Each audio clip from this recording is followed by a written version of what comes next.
Hi, this is Bix Bickson, and we're with Derek today. And this is Joe Bickson, and we're talking about future hacking. Welcome to the Business Leadership Series, where we engage with leaders who are making an impact on their worlds and who want to share their knowledge and experience for your personal and professional growth.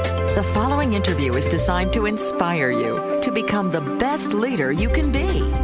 Your host, Derek Champagne, is the founder and CEO of The Artist Evolution, a full-service agency building successful brands, marketing tools, and campaigns, and also the author of the best-selling book, Don't Buy a Duck.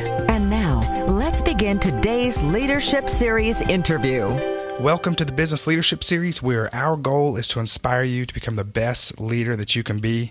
Our guests today are going to be talking about future hacking. I'm sure many of us have questions about what that is, so that's a great catchy title. Bix and Joe Bickson, welcome to our program today. Thank you, Derek. Thank you for having us. Excited to be here. You guys have a cool resume. Let me read just a minute of it. Bix and Joe Bickson have worked with leaders and their teams at companies such as Starbucks, Guinness, Lululemon, Escada, Goodyear, Microso, Linde, and many more. You guys teach legendary leaders to consistently produce material outcomes, and have reimagined management for today's and, more important, for tomorrow's world. That's awesome, man. I've got so many questions for you, but let's start. Tell me what legendary leaders are. Legendary leaders are leaders that recognize that they can create and fulfill the future of their choosing. They are leaders that know that their job is to create the future and build pathways for others, for their teams, for their customers, for the world to stand in that future with them. Awesome. I think a lot of our listeners will say, yes, that's me. And I want to do that, but what's next? Give me some principles. Where do I even start? Well, I think there's so many places to start. Is that as we know that every living organism on the planet has information, or a set of algorithms, a set of rules that tells that organism what it can and cannot do. And for every living organism, that information is called DNA. And we know that DNA is simply a set of rules, algorithms, instructions that tells what every organism can and cannot do. We also are convinced that every organization also has DNA. And the real question for leaders is to first understand what the DNA of the organization is. And the great thing about organizations, Derek, is they are not genetically encoded.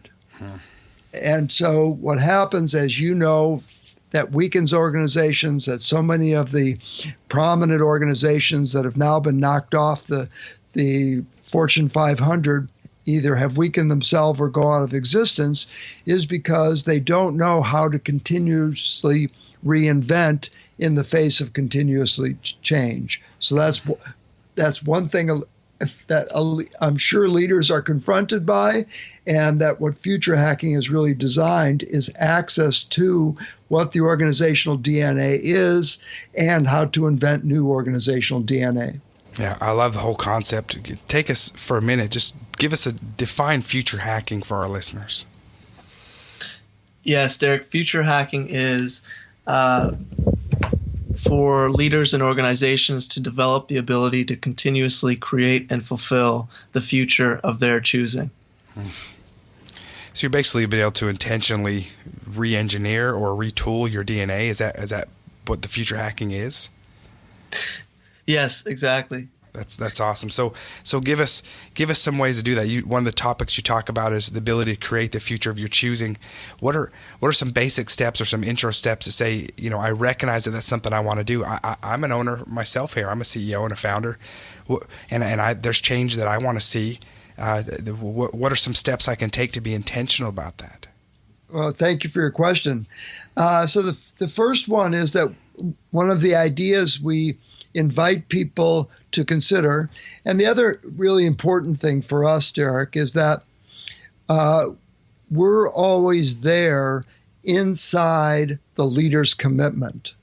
So no matter how creative, how many times we've been with these famous clients in the past. It's not about that.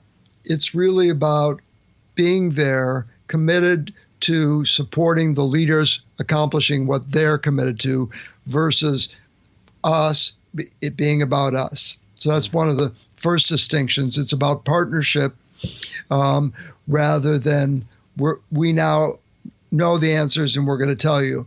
Because many times when we walk into companies, for sure we are not the first future hack. We're usually the first future hackers, but there's been a lot of consultants. We're the 5th or the 10th or whatever number there is, and people are sitting there and they're looking at their iPhones or they're looking at their laptops and they're saying to themselves, when will this meeting be over? Right. Yes. And so the first thing we have to do is establish a relationship which allows people to listen in a new way. And one way we do that is to say to people right up front that who you are for us is that you're already successful people, that you're already committed people, that you're already dedicated, that you're already open, engaged, intelligent human beings. You've built that foundation for yourselves, both in your lives and in your careers.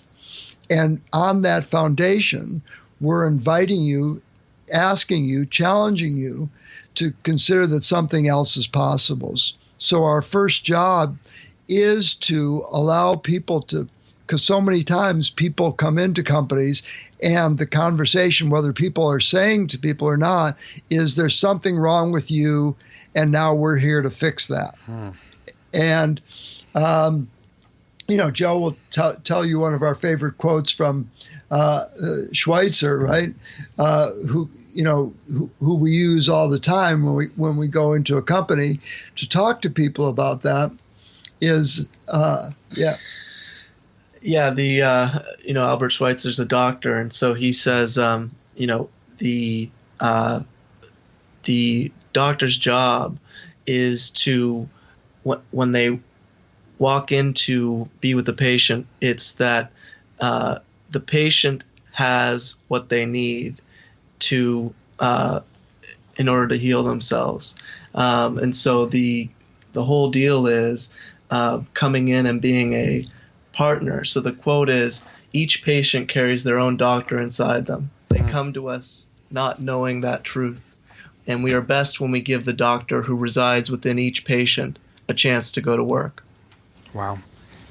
I love that quote. So tell me, when you go in, and I know that you're going in and you're working a plan with each, you've worked with companies from 100 to over 10,000 employees. Do you find though that there's a belief in the leadership that needs to change? Do you find that there's some common traits that happen that when you go in you identify? Because I mean, as a marketing consultant myself, with over 1,000 brands we've looked at, there are some commonalities we see, even though we're also going in to do something customized and to listen and similar approach. But we do sometimes seek some common traits either within the teams or within leadership. Are there any commonalities that you guys have seen as well? The good news and the bad news is that we're all human beings. Right.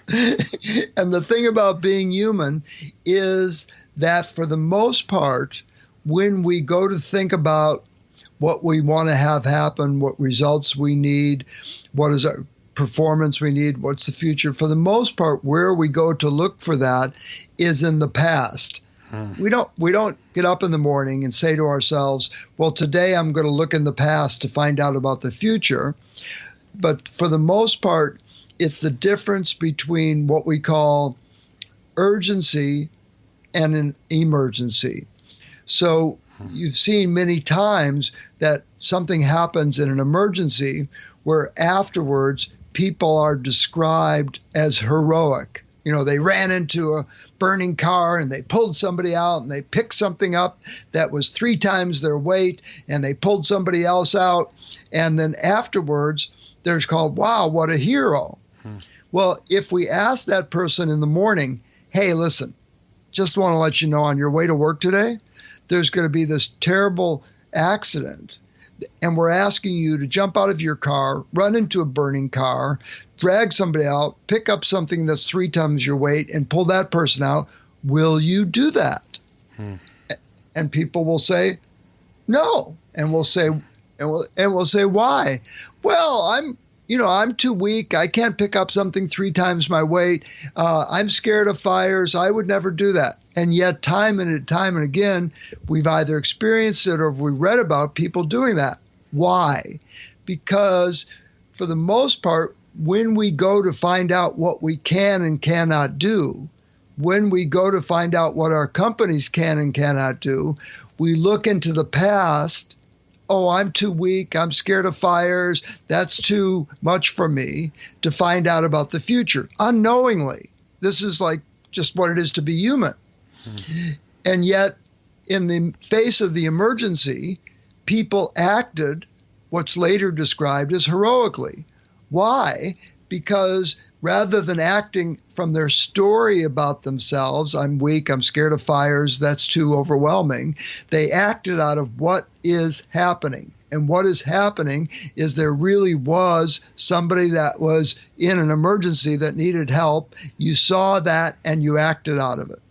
So that's called waiting for something outside of you or your company to determine you. There's another kind of action, and we call it urgency.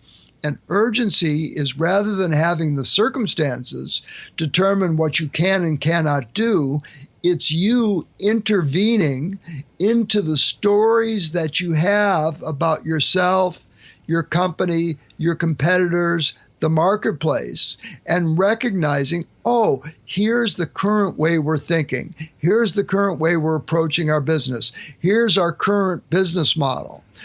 Will that give us the future we're committed to? So it's a long response to your question, Derek, and unfortunately I talk a lot, so you'll have to shut me up. That's why I've got you on here. We want to hear you talk. Okay. So we say that profound change, or the kind of change that leaders are really looking for, the fancy word for it is transformation, starts with a profound relationship or a fundamental relationship with the way it is. So our first job, or a leader's first job, is to have a very clear understanding of, here is what is happening in my company. Here's the financials. Here's our competitive situation. Here's our business model. Here's our employees. Here's where they're at. Here's the level they're performing. And so that allows people to begin to recognize, here's what's happening.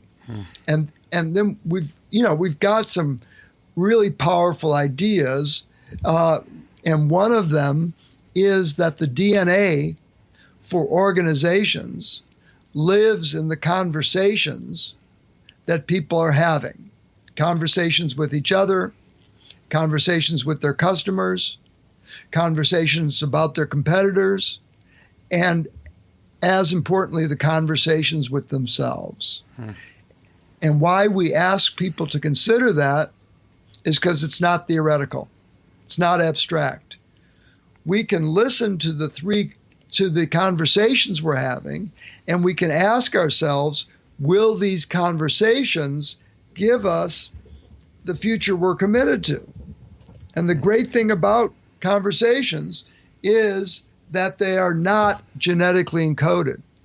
So if, as a leader of your company, if you're willing to consider, oh, I see, we're acting from the conversations that we're listening to, and we start listening to the conversations that are happening in the company, and recognize that those conversations are not genetically encoded, we can begin to invent conversations that will allow us to fulfill the future we're committed to. What have you seen? I mean, you talk about guiding change to produce material outcomes is the ultimate test of a leader. No business survives over the long term if it can't reinvent itself. Obviously, once someone's brought you in, they're at least open to having a conversation or discussion. What do you see as being a roadblock? I mean, we don't know sometimes. Do you find, you said a key word, willing. Are they willing to consider? but they also need to be aware of and what to look for. Are you finding that these leaders, that management, that teams are coming in and wanting to have an honesty in these conversations? Or how are you finding those? Right? You go, Derek. How do you find these? How does somebody how does a leader get out of their way long enough to be not only aware, but willing? Yeah. Yes, exactly. Thank you for your question. And I love what you said. We don't know what we don't know. And, one thing as a millennial, I can speak on this. One thing that we do know is that we're living in a different world than we were 10, 20 years ago. He's talking about my world, Derek. I'm right in the middle there somewhere. Yeah. That's right. Yeah, so I could, as growing up in the 90s, as I look back, the organizations that were really able to succeed in the 90s were defined by their ability to repeat and be consistent. And so,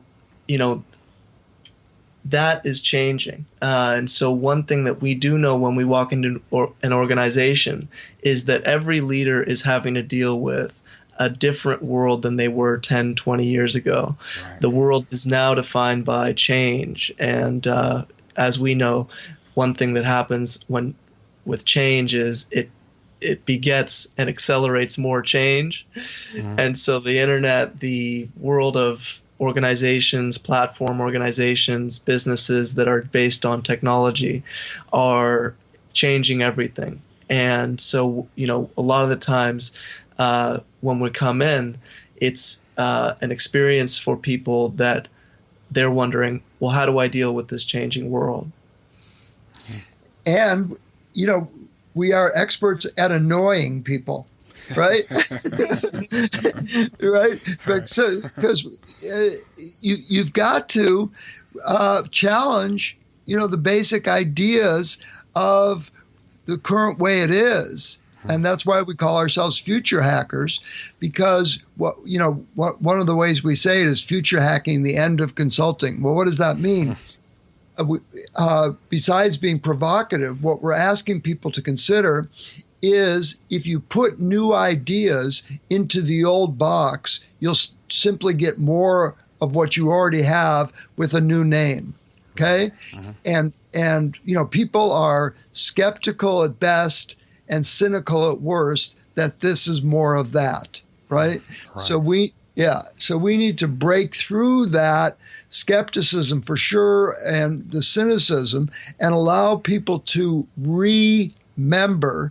And the word remember literally means put back together again.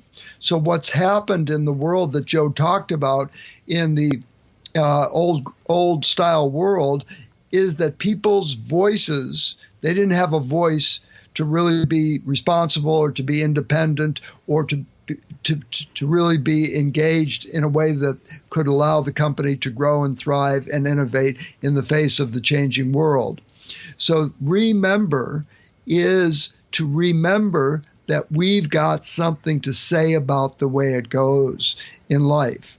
And so one of the key ideas we engage people in is that we are the only species on the planet that can imagine, that can create, that can invent, that can declare, that can commit, that can stand for an idea.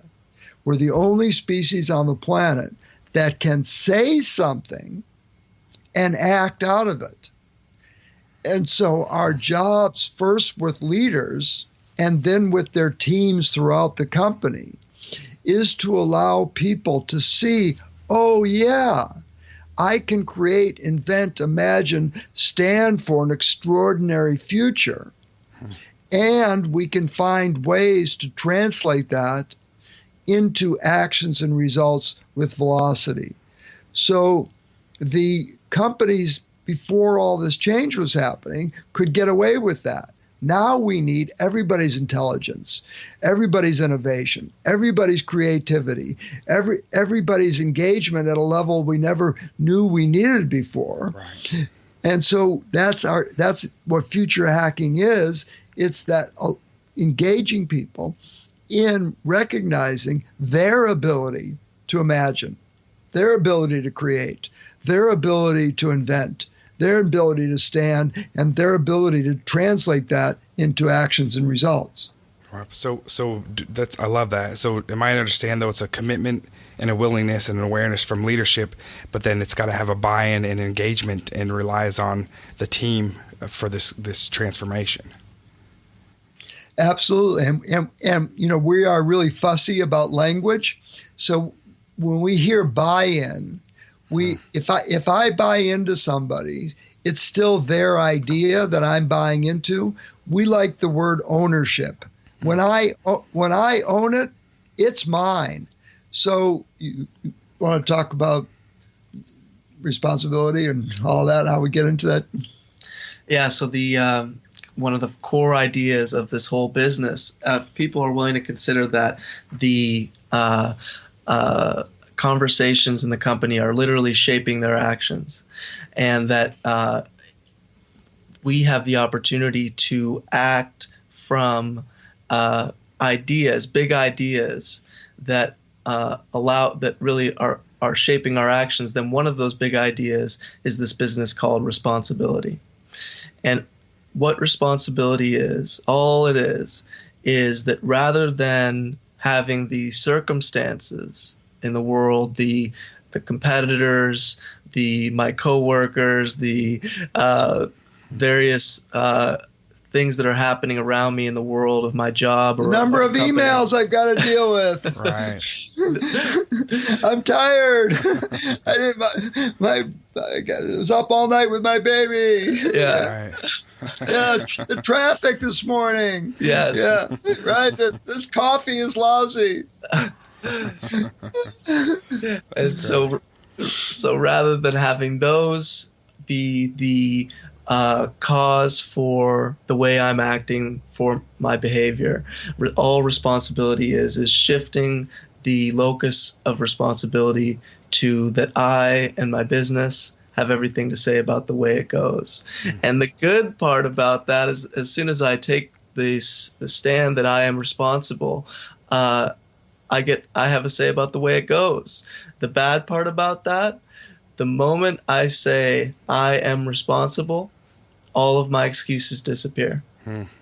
Because there I am. I'm saying I have everything to say about the way it goes. Right. Yeah, the troublemakers in these companies, whether it be from the C-suite, the executive level, all the way down to the shop floor, those people, what we've consistently noticed is when they see, oh, I see, first of all, here's the way it is in the company. So there's a very stark reality called, if we continue the way we're going, this is where we're going to get to. And it's consistently not a pretty picture, right? Those troublemakers are the same ones that end up leading the big change initiatives because they were using that energy to make the trouble. But when they see that they're listened to and engaged in a way that's really worthwhile, many times, Derek, those people become the leaders of the big change. Yeah. So that we're always like, wow, that was cool. That's interesting. Yeah. That's interesting. So tell me about, you guys talk about everyone has a plan until they get punched in the mouth. That's engaging and interesting. Tell me what that means. Well, that's really the difference between urgency and emergency. So everybody will respond to an emergency, like all of a sudden a competitor comes on the market and they have a different pricing structure or different features on their product or a better marketing situation, and the company has to go, we better do something, right? Okay, so that's called getting punched in the mouth. And it's it's difficult. I don't know about you, but as a guy, I have to watch sports, right? Right. Because they have so many lessons, right? So I the other day I was watching a baseball game, and one of the best players, Jose Bautista for the Toronto Blue Jays, was going back to the dugout after he had not hit the ball, and the announcer said at the time, every player has a conversation with themselves. Am I still good enough to be playing at the level of pros? Right? And then he said, baseball's a game of failure because even the best hitters are hitting 3 or 4 out of 10 times. So half of the conversation of getting punched in the mouth is recognizing that it requires us to be standing in the batter's box, knowing that I've had this hitting percentage up until this point. I've hit with this pitcher this many times. I've got this many people on base. It's at this inning in the ballpark. That's all true. But what I've got to do is I've got to see the ball that's actually coming toward me and hit that ball, not the one that's derived from all those other conversations about what has happened or what hasn't happened in the past. Because one of the things we ask people to consider, and all of our ideas, we're inviting people to try on rather than this is the truth and you need to believe this. We're simply inviting people to consider, okay, try on this idea because you currently have your level of performance, your level of communication, your level of satisfaction, your level of results from the current ideas that you have had up until this point. And you know, because you are successful people, that to have a new level of performance, a new level of communication, a new level of results, a new level of satisfaction, we need new ideas. That's why we read books. That's why we listen to podcasts. That's why we engage with people around us. Right. So one of the ideas we ask people to consider is that the source of results is not talent, is not experience, is not skill, is not intelligence. Well, because wait a second, what are you talking about? Of course the source of results is experience. Of course it's skill. Of course it's talent. It's all those things. We ask people to consider that that's not the source of results. Yeah. We're asking people to consider that the source of results is being present. We know that if the batter is present to the ball that's actually coming toward him, that he or she can act consistent with that ball. Okay, that's what professional athletes train themselves to do. Is no matter what happened in the moment before, no matter what happened the score is, no matter what that person did the moment before, to bring themselves back to actually what is happening. And that is a discipline. It takes time, as you know from Derek, from being with podcast guests, doing the business that you do, is how can I actually be present to what is happening here so I can act consistent with it. So tell me some of the other benefits. I mean, I understand what you're saying. Yes, when we're going into business, we're scaling and we're doing some of these things, we do rely on the talent, all the things that you mentioned, including averages, and because that's how we're able to forecast. What are some of the other benefits? And I get it makes sense, but just give me another example of I'm in the moment. I'm not, and I love the batter example. I'm not relying on my reputation. I'm not relying on any of those things. I'm holding this bat. I'm looking at that particular ball. It's coming at me this way in this environment, and I'm present with it. What are some other things that happen with that are some benefits? Sure. Well, at every moment, we're either acting from what's possible, or we're acting from what's already happened. One's not bad and one's not good. One gives us more of what we've already got. One gives us all that's possible. So our way of talking about it is future hacking is about access to power. And our definition of power is the rate of translating ideas into actions and results. When you're being powerful, when your company is being powerful, they're not only innovating lots of those ideas, but those ideas are being realized in the marketplace with velocity. So if you're interested in this business of power, then where's the source of power? Where can I find power? How can I access power? Power is derived from our commitment. So the batter, or you running your business, continue to ground yourself in what is my commitment? What is our commitment to the future? Are my actions being derived from that, or are my actions being derived from what's already happened, or, as we say it, the best we can do inside the circumstances we've got? So what happens in the companies that we work with is the conversations become derived from commitment. So a team's job is to support one another in what they're accountable for, to support each other in what they're committed to. So, we'll talk about Shackleton. So this there's a guy in London back in 1914. If we were to go 100 years ago, a guy named Ernest Shackleton. And we like to bring up this story, and sometimes leaders will say, well, what does this have to do with 100 years ago? What does this have to do with my business? Right. And we say, hold on. There's a guy named Ernest Shackleton, and he's back in 1914. He sends out a message in the newspaper, and it says, men and women wanted for hazardous journey, low wages, bitter cold, safe return doubtful. The voyage was the trans-Antarctic attempted crossing with dog sleds for the first time ever. Wow. So an incredible commitment. And back in 1914, when they didn't even have, they were using sextant to navigate and all wooden ships.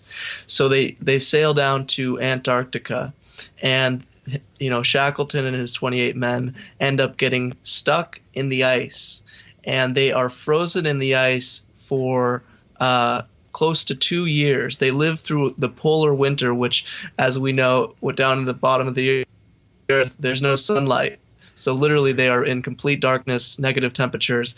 And, this is where we say this is what is the corollary to your business if we're speaking with an entrepreneur, because literally Shackleton was dealing with the most strenuous circumstances, the most complex, the most unpredictable circumstances, the weather, the health of his men and the dogs that they were trying to keep alive, the absolute they were in 22-foot lifeboats trying to sail hundreds of miles to the nearest island to find rescue.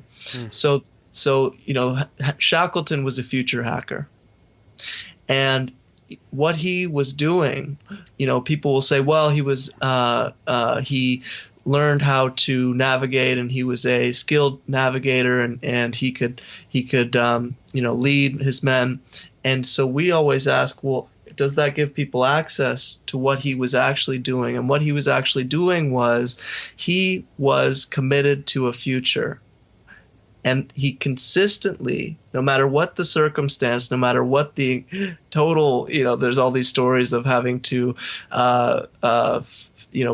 shoot seals and eat seal meat for days on end and survive through the cold, wet conditions of living on the ice after their boat sunk. No matter what came up, he continued to act from his commitment to have him and his 28 men survive. And every single one of them did. Wow. It's amazing. We agree. So we've got just a couple more minutes here, and I want to kind of wrap up that talking about the benefits here. But I want to know, you talk about making the simple confusing. That's easy. Making the confusing simple. That's mastery. What do you mean by that? Well, one more explorer story then. Okay. I love it. Let's hear it. Okay. So this, as we all know, the story of Magellan in the 1500s sailing around the world.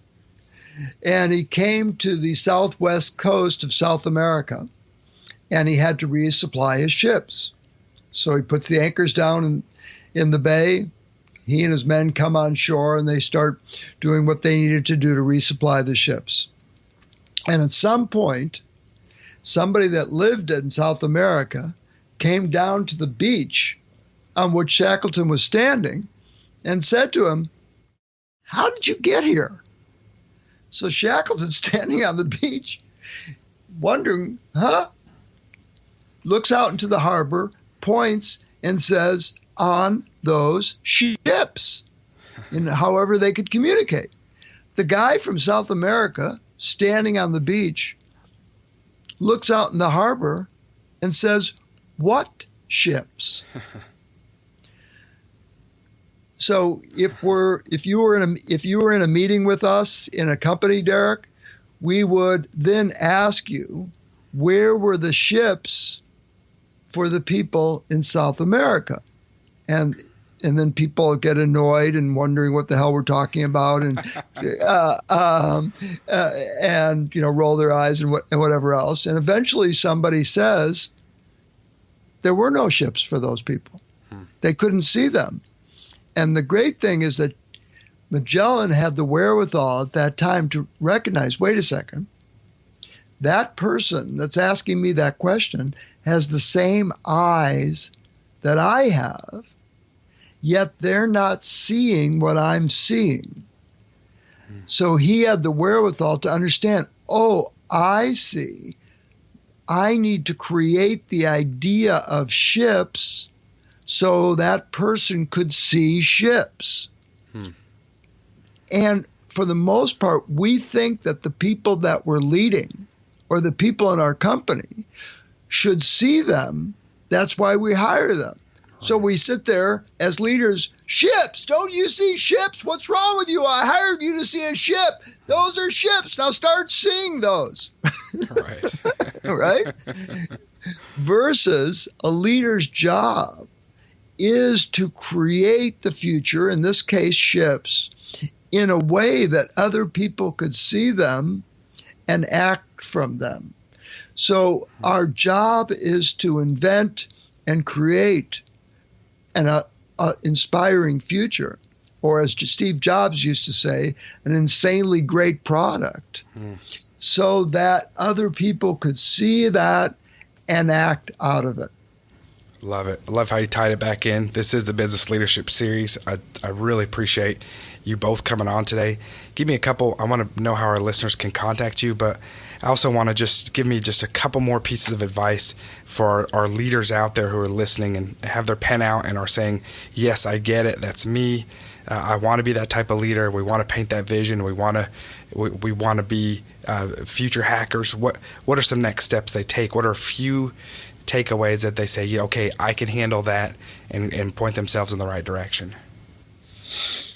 Well, first of all, to recognize that they are capable, right? It's not like they don't have what it takes. We all have that. And, as Joe talked about that Albert Schweitzer quote, to recognize that each of us has that which it takes to fulfill what's really possible. And then to begin to, one of the most powerful ideas we invite people to engage in is this idea called listening. And in our world, we think that listening is getting ready to talk. So we think our job when someone is speaking is to figure out what we're going to say in response. And from your own experience, and we all know from watching many conversations, that many conversations simply miss their mark. They don't accomplish what's possible. So we're asking people, and your question, Derek, is what can leaders start doing? Listening is one of the most powerful practices that you can engage in. And we're asking you to consider that rather than listening is getting ready to talk, we're asking you to consider that listening is having the person that's speaking experience being heard. Put your attention on having the person that's speaking experience being heard. We promise you will know what to say. You don't have to worry about what to say. if you can have the person that's speaking experience being heard. So that's, in response to your question, Derek, that's something that they can sit down with their team and try it on and simply notice, listen, we're all working on this together. Okay. So notice when they're listening and notice when they're talking, and then start recognizing that and notice what opens up for them. And that begins to build their capacity to really invent and create the future of their choosing. I love that. Listen to listen.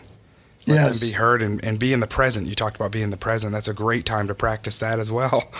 You got it. As a leader, I can tell you that I have, or as a manager, I can tell you that I've jumped in and tried to always find a solution, and it's not, sometimes they need to be heard, and they're not necessarily looking for me to go to my past and problem solve everything right then and there. Well said. Yes. I love that, guys. So if our listeners want to learn more about you, where can they go? Bixon2.com, and that's B as in boy, ICKSON, 2.com, and then they can access Bix's book at thebixbook.com, Bix as in Bix. Tell us about that book. Yeah, the book is a book of stories from my life, of doing this for a long time, of trying to take a bunch of the things that I've had the privilege to experience, or sometimes the embarrassment to experience.